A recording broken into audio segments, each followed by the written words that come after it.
Assalamualaikum warahmatullahi wabarakatuh. Selamat pagi semuanya. Saya Muskamal. Saya dari Universitas Sarjana Wiyata Taman Siswa akan menjelaskan tentang perilaku organisasi, rangkuman materi pertemuan 1 sampai 7. Langsung next ke pertemuan pertama. Ini ada materi pertemuan 1 sampai ke 7. Yang pertama itu organizational behavior.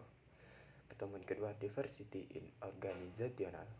Yang ketiga materi DSC. Pertemuan keempat personality and values. Pertemuan kelima perception and decision mapping. Pertemuan keenam motivation concept. Pertemuan 7 motivation from concept to application. Pada pertemuan pertama yaitu membahas organizational behavior. Di situ kita akan membahas tentang definisinya, perilaku organisasi dan psikologi industri, perilaku organisasi dan teori organisasi, lingkup perilaku organisasi, persepsi, faktor yang mempengaruhi persepsi, karakteristik perceiver per orang, implikasi persepsi terhadap sikap kerja, tujuan memahami perilaku. Langsung aja pada yang pertama definisi. Definisi adalah suatu studi yang menyangkut aspek-aspek tingkah laku manusia dalam suatu organisasi atau kelompok tertentu. Studi tersebut mencakup pembahasan tentang aspek yang ditimbulkan dari pengaruh organisasi terhadap manusia yang bekerja di dalamnya, yang termasuk aspek yang ditimbulkan dari pengaruh manusia terhadap organisasi di mana mereka berada. Yang kedua itu ada perilaku organisasi, psikologi industri. Itu berfokus pada penjelasan tentang perilaku manusia dalam organisasi. Psikologi industri berangkat dari psikologi, sementara perilaku organisasi bersifat multidisiplin. Yang ketiga itu ada perilaku organisasi dan teori organisasi. Perilaku organisasi mempelajari perilaku individu atau kelompok dalam organisasi dan aplikasinya. Sedangkan teori organisasi itu mempelajari struktur, proses, dan performansi organisasi. Terus ada ruang lingkup organisasi itu terdapat 3 model level, yaitu menurut Robin, yang dimana mempelajari perilaku manusia dalam organisasi melalui 3 tingkatan analisis. Pertama tingkatan individu, tingkatan kelompok, dan tingkatan organisasi. Tingkatan individu yaitu karakteristik bawaan individu dalam organisasi. Tingkatan kelompok, dinamika perilaku kelompok dan faktor determinannya. Tingkatan organisasi, faktor yang organisasional yang mempengaruhi. Terus ada persepsi. Persepsi adalah suatu proses di mana seseorang melakukan pemilihan, penerimaan, pengorganisasian, dan penginterpretasian atas informasi yang diterimanya. Terus ada faktor yang mempengaruhi persepsi, yaitu karakteristik yang mempersepsikan, karakteristik yang dipersepsikan, dan konteks situasi. Terus ada karakteristik perceiver atau orang, yaitu yang pertama ada kebutuhan, pengalaman, norma-norma, sikap, dan kepribadian. Terus selanjutnya ada implikasi persepsi terhadap sikap kerja. Implikasinya itu ada 3. Yang pertama itu disiplin kerja, kepuasan kerja, dan komitmen pada perusahaan. Terus yang terakhir itu ada tujuan memahami perilaku organisasi tersebut. Yang pertama ada prediksi, eksplanasi, dan pengendalian. Prediksi itu dimana kemampuan untuk mengantisipasi kapan mengungkapkan keadaan yang sesungguhnya kepada kondisi tersebut. Eksplanasi itu menjelaskan berbagai peristiwa. Sedangkan pengendalian itu kontrol atas perilaku yang telah terjadi. Next, pada pertemuan kedua yaitu diversity in organizational. Yang pertama itu ada pengertian keragaman dalam organisasi. Adalah kondisi perbedaan atau ketidaksamaan dalam aspek latar belakang pendidikan, atau kepribadian. Terus ada faktor yang mempengaruhi keragaman, yaitu pertama ada karakteristik demografis, tingkat-tingkat keragaman, diskriminasi, dan karakteristik biologis. Biografis maksudnya. Karakteristik demografis itu adalah ilmu pengetahuan sosial yang mengkaji tentang penduduk baik itu desa, kecamatan, kabupaten, provinsi maupun negara. Nah, ini di sini maksudnya itu terdapat perbedaan dari asal tempat karyawan itu masing-masing. Selanjutnya itu ada karakteristik biografis, itu terdiri dari umur, jenis kelamin, ras, etnis, disabilitas, masa kerja, dan agama. Terus ada tingkat-tingkat keragaman. Tingkat keragaman ada dua, keragaman level permukaan dan keragaman level dalam. Terus ada manfaat penggunaan keragaman dalam organisasi. Yang pertama itu ada mendatangkan atau menahan inovasi atau kreativitas, akses perubahan pasar, sumber-sumber tekanan, kualitas pemecahan masalah oleh tim yang baik. Terus ada hambatan dalam menciptakan keragaman, yaitu maka akan timbul prasangka, kesukuan, stereotipe, kecenderungan menyalahkan korban, dan diskriminasi. Yang dimana diskriminasi berarti memperhatikan perbedaan antara hal satu dan lainnya, yang sebenarnya tidak selalu buruk. Terus yang terakhir itu ada hal-hal yang dipertimbangkan dalam keberagaman. Yang pertama itu mengembangkan suasana yang nyaman bagi seluruh karyawan. Aktif mencari berbagai informasi dari berbagai latar belakang, melibatkan semua orang dalam memecahkan masalah dan pengambilan keputusan. Kita next ke pertemuan ketiga, yaitu tentang webinar DSC, yang dimana mengangkat tema How to be a Creative Technopreneur. Menjadi seorang entrepreneur yang sukses bukanlah hal yang mudah untuk dicapai. Mulai dari bagaimana cara memulai, hingga bagaimana cara menyikapi berbagai tantangan dan krisis yang menyertai. Yang pertama itu ada kewirausahaan ada proses perjalanan.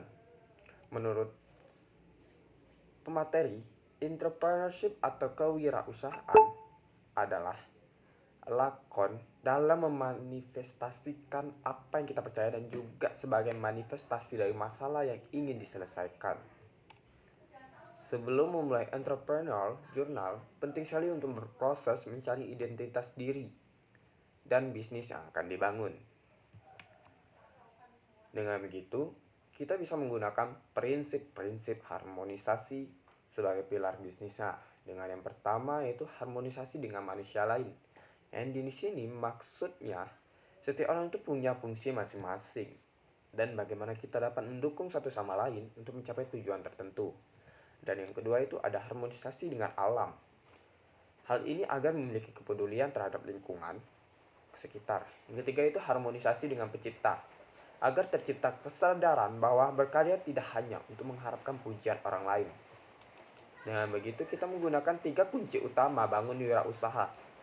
Yang pertama itu keberanian, strategi, dan konsistensi.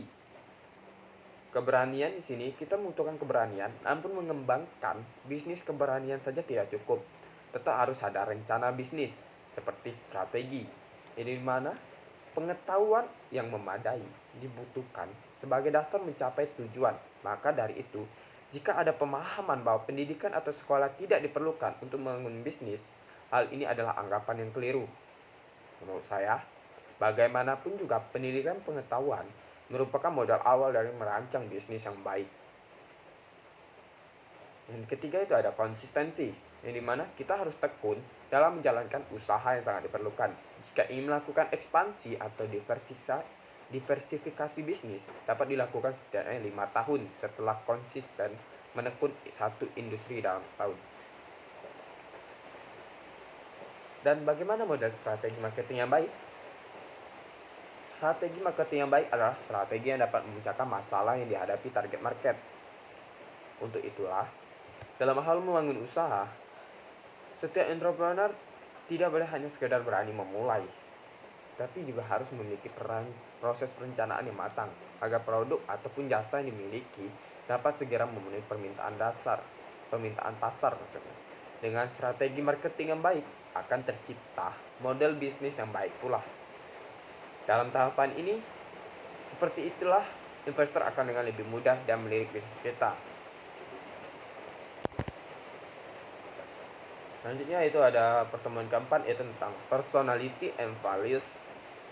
Itu ada kepribadian dan nilai. Para psikolog itu cenderung mengartikan kepribadian sebagai suatu konsep dinamis yang mendeskripsikan pertumbuhan dan perkembangan seluruh sistem psikologis seseorang.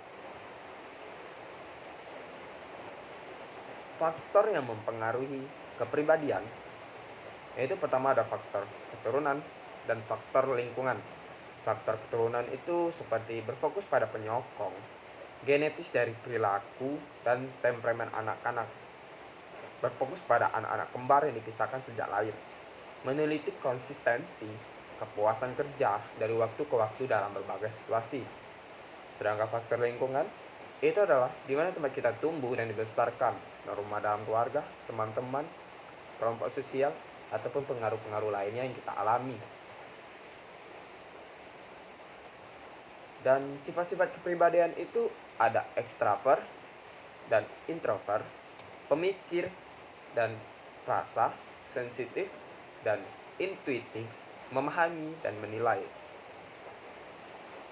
Dan menilai kepribadian itu adalah sebuah alasan kenapa seorang manajerial perlu mengetahui bagaimana cara menilai pekerjaan adalah cara penelitian menunjukkan bahwa tes-tes kepribadian sangat berguna dalam membuat keputusan rekrutmen. Ada 3 cara untuk menilai kepribadian. Yang pertama ada survei mandiri, survei peringkat oleh pengamat, dan ukuran proyeksi. Dan hal itu diperlukan evaluasi kepribadian inti diri. Yang pertama itu ada harga diri dan lokus kendali. Dengan begitu, nantinya terdapat nilai lintas kultur, yang dimana ada jarak kekuasaan, individualisme, maskulinitas, penghindaran ketidakpastian, dan orientasi jangka panjang atau orientasi long term orientation versus orientasi jangka pendek short term orientation. Dan terdapat ciri-ciri kepribadian pekerjaan-pekerjaan yang konkret. Yang pertama ada realistis, stabil, investigatif, sosial, konvensional, giat, dan artistik.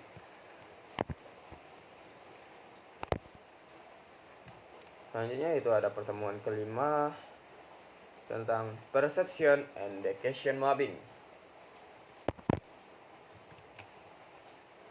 Yang pertama itu ada dasar persepsi. Persepsi adalah tindakan menyusun, mengenali, dan menafsirkan informasi sensoris guna memberikan gambaran dan pemahaman tentang lingkungan. Persepsi itu adalah suatu proses di mana individu mengorganisasikan dan menafsirkan kesan indera mereka agar memberikan makna bagi lingkungan di sekitar mereka. Namun, apa yang merupakan persepsi seorang dapat berbeda dari kenyataan yang objektif. Itu seperti halnya contoh ini, semua karyawan itu dalam sebuah perusahaan menganggap sebagai tempat yang kondisinya bagus untuk bekerja. Tugas pekerjaan menarik, upaya yang baik, manajemen pengertian, dan bertanggung jawab. Teori hubungan, penentuan apakah perilaku itu merupakan penyebab eksternal atau internal, itu bergantung pada 3 faktor. Yang pertama kekhususan, konsensus, dan konsistensi. Kekhususan, apakah orang individu memperlihatkan perilaku yang berlainan dengan situasi yang berlainan. Konsensus itu seperti setiap orang yang menghadapi situasi serupa bereaksi dengan cara yang sama. Dan selanjutnya itu konsistensi, itu seperti reaksi yang sama dari waktu ke waktu, namun kesalahan hubungan dengan fundamental itu cenderung untuk merendahkan faktor-faktor pengaruh eksternal dan meninggikan faktor-faktor pengaruh internal. Faktor yang mempengaruhi persepsi itu terdapat 3 faktor. Yang pertama itu ada faktor situasi, faktor pada target, dan faktor perilaku organisasi. Faktor situasi itu waktu, keadaan kerja, dan keadaan sosial. Perilaku organisasi itu seperti sikap, motif, minat, pengalaman, dan ekspektasi. Dan faktor yang terakhir itu faktor pada target, yaitu seperti kebaruan, gerakan, suara, ukuran, latar belakang, pendekatan, dan kemiripan. Selanjutnya itu ada penyimpangan persepsi. Itu ada beberapa yang harus dapat digunakan untuk mengatasi penyimpangan tersebut. Yang pertama itu kita harus menyadari kapan faktor perseptual dapat mempengaruhi persepsi seseorang. Mencari informasi lain untuk mengonfirmasi yang kita tangkap. Kita harus meluruskan persepsi seseorang melalui meminta umpan balik ketika mereka mempersepsi suatu situasi yang menyinggung atau menyimpang. Kita harus menghindari penyimpangan-penyimpangan yang umum terjadi seperti stereotipe, halo effect, dan hal lain-lainnya. Dan kita harus bisa menghindari terjadinya pengatribusian yang salah dengan cara menganalisis berbagai faktor yang dapat mengakibatkan kesalahan dalam pengatribusian. Dengan begitu kita bisa mengambil keputusan. Dan terdapat 3 tahap untuk dalam memproses pengambil keputusan tersebut. Yang pertama itu ada aktivitas inteligensi, aktivitas desain, dan aktivitas memilih. Aktivitas inteligensi yaitu penelusuran kondisi lingkungan yang memerlukan pengambilan keputusan. Aktivitas desain yaitu terjadi tindakan penemuan, pengembangan, dan analisis masalah. Kemudian barulah kita memilih tindakan tertentu dari yang tersedia.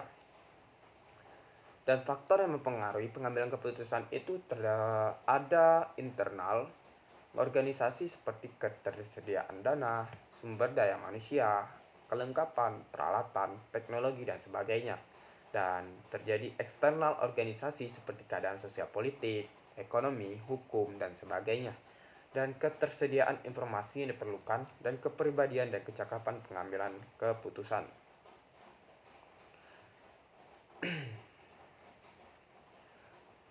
Kemudian, langkah-langkah dalam pengambilan keputusan itu terdiri dari tahap identifikasi, yang dimana tahap ini adalah tahap pengenalan masalah atau kesempatan muncul dan diagnosis dibuat. Di sini kita akan mengenal suatu masalah yang kemudiannya nanti akan kita kembangkan pada tahap berikutnya, yaitu tahap pengembangan, yang dimana ini merupakan aktivitas pencarian prosedur atau solusi standar yang ada atau mendesain solusi yang baru. Setelah kita mengenal suatu masalah, kemudian kita kembangkan dan kita cari prosedur atau solusi agar masalah tersebut tidak terjadi lagi. Kemudian kita seleksi. Tahap ini adalah solusi dibuat dengan 3 cara pembentukan seleksi, yaitu penilaian pembuat keputusan, terus dengan alternatif yang logis dan sistematis, dan dengan tawar-menawar saat seleksi melibatkan kelompok. Dengan begitu, pengambilan keputusan dalam organisasi itu nantinya akan timbul masalah dengan mode rasional dan rasional. Masalah itu tidak kesesuaian antara perkara saat ini dengan keadaan yang diinginkan. Kemudian, mode rasional, sebuah model pembuat keputusan yang mendeskripsikan bagaimana individu seharusnya berperilaku untuk memaksimalkan beberapa hasil. Terus ada rasional, yaitu membuat pilihan-pilihan konsisten dan memaksimalkan nilai dalam batasan-batasan tertentu.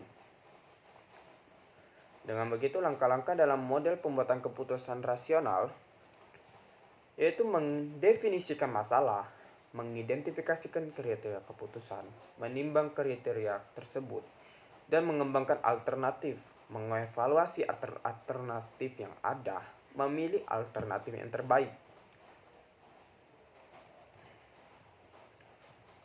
Selanjutnya itu ada etika dalam pembuatan keputusan, yang mana itu ada 3 kriteria keputusan etis. Yang pertama, utilitarianisme, yaitu dimana keputusan dibuat untuk memberikan kebaikan terbesar untuk jumlah terbanyak. Kemudian fokus pada hak. Keputusan-keputusan yang dibuat terfokus pada hak. Keputusan konsisten dengan kemerdekaan dan hak-hak fundamental. Selanjutnya itu ada fokus pada keadilan. Kriteria ini mengharuskan dalam mengambil keputusan fokus pada keadilan bagi semua anggota organisasi tersebut.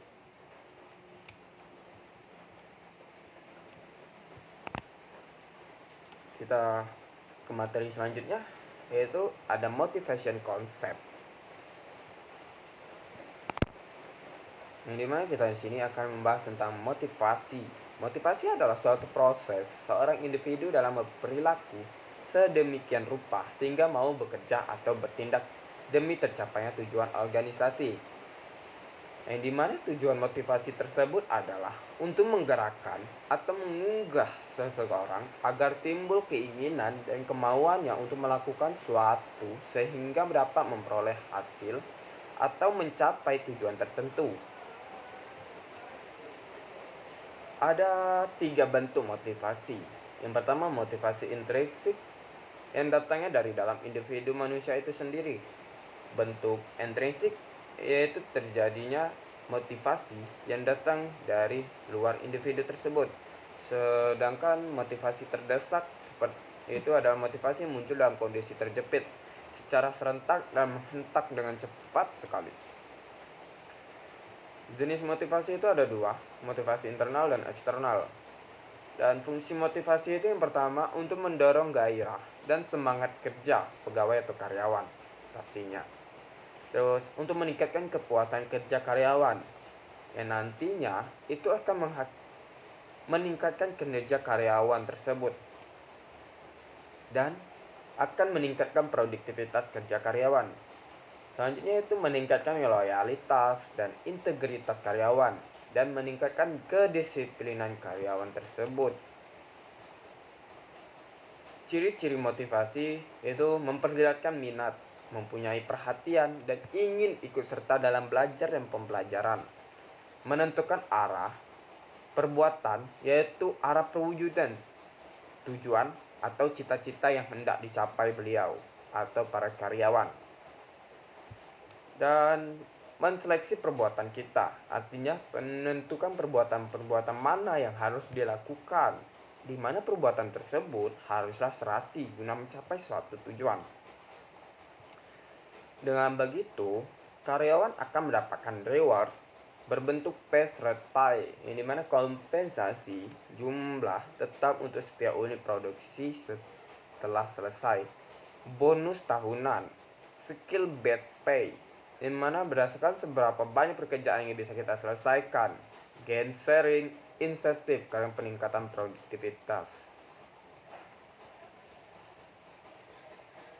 Model motivasi itu ada 3, model tradisional, model hubungan, dan model sumber daya manusia.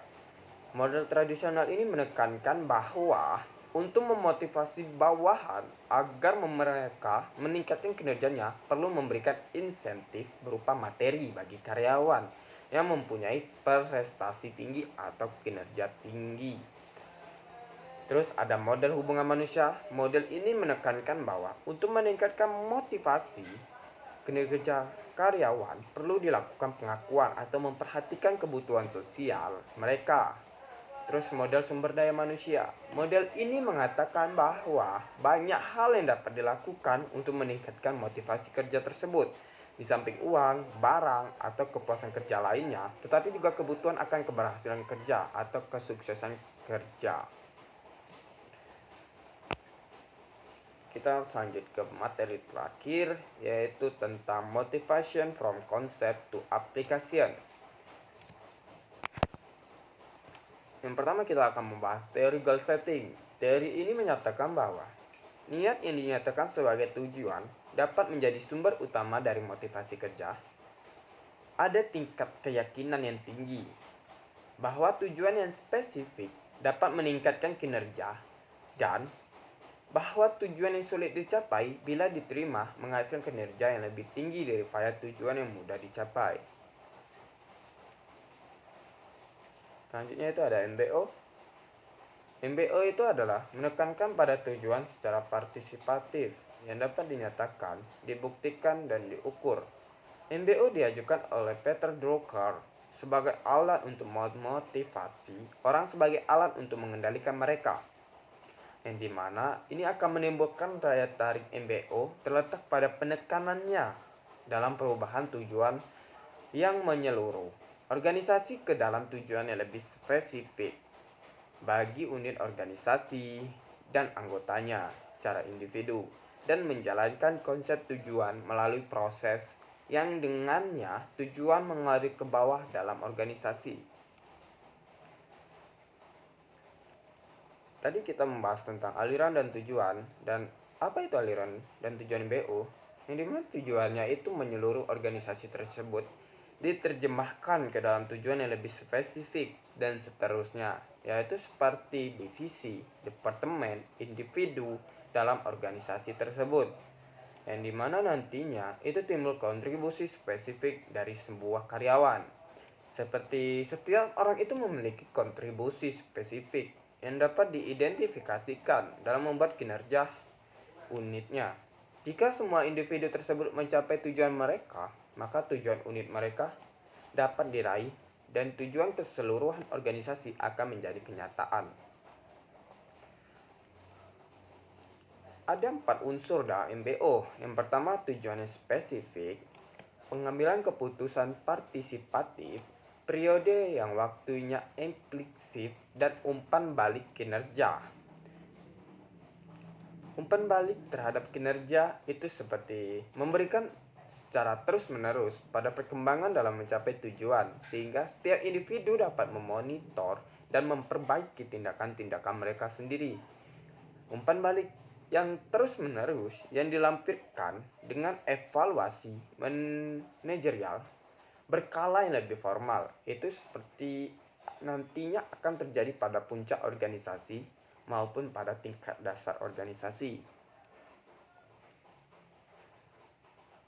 Keterkaitan MBO dan teori goal setting itu menunjukkan bahwa tujuan yang rumit menghasilkan tingkat kinerja individu yang lebih tinggi daripada tujuan yang mudah, bahwa tujuan yang sulit menghasilkan tingkat kinerja itu yang lebih tinggi. Jadi, jika ada karyawan yang mengambil pekerjaan dengan tujuan yang mudah atau tingkatan yang mudah, itu tidak sebanding dengan karyawan yang bisa mengambil pekerjaan dengan tingkat yang lebih tinggi, karena itu sama sekali itu bisa meningkatkan kinerja karyawan dan bahwa dia bisa menyelesaikan tingkatan yang lebih tinggi daripada yang sebelumnya. Titik temu MBO dan goal setting. MBO itu menyokong tujuan spesifik dan umpan balik. MBO menyiratkan tidak secara eksplisit bahwa tujuan harus realistis, yang dimana konsisten dengan goal setting, MBO akan sangat efektif bila tujuannya cukup rumit yang menghendaki seorang melakukan beberapa upaya ekstra. Namun, semua itu akan ada ketidaksesuaian MBO dan goal setting. Masalah terkait dengan partisipasi MBO sangat menyokong partisipasi, sedangkan goal setting menunjukkan bahwa melibatkan bawahan dalam menetapkan tujuan seringkali berhasil secara biasa saja. Namun manfaat untuk penggunaan partisipasi mendorong individu untuk menetapkan tujuan-tujuan yang lebih sulit. Oleh karena itu timbul permasalahan yang mengakibatkan ketidaksesuaian MBO dan goal setting.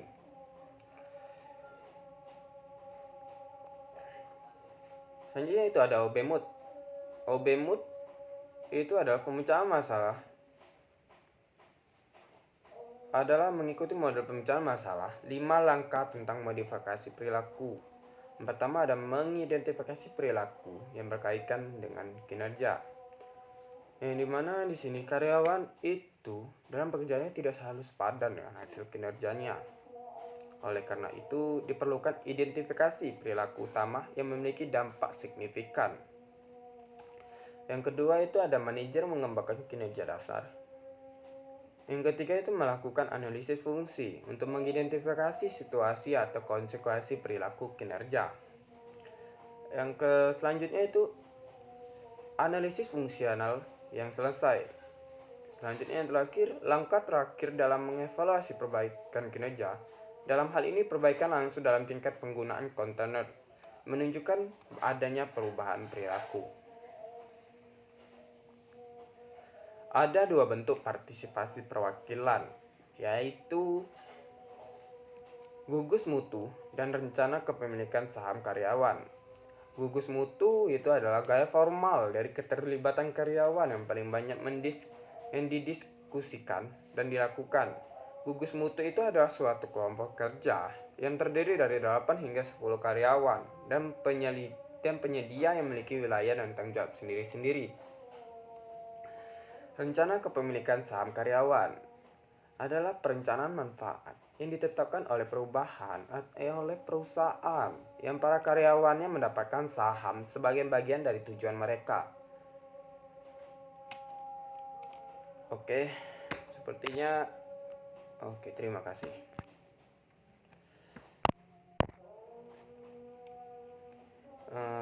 Terima kasih.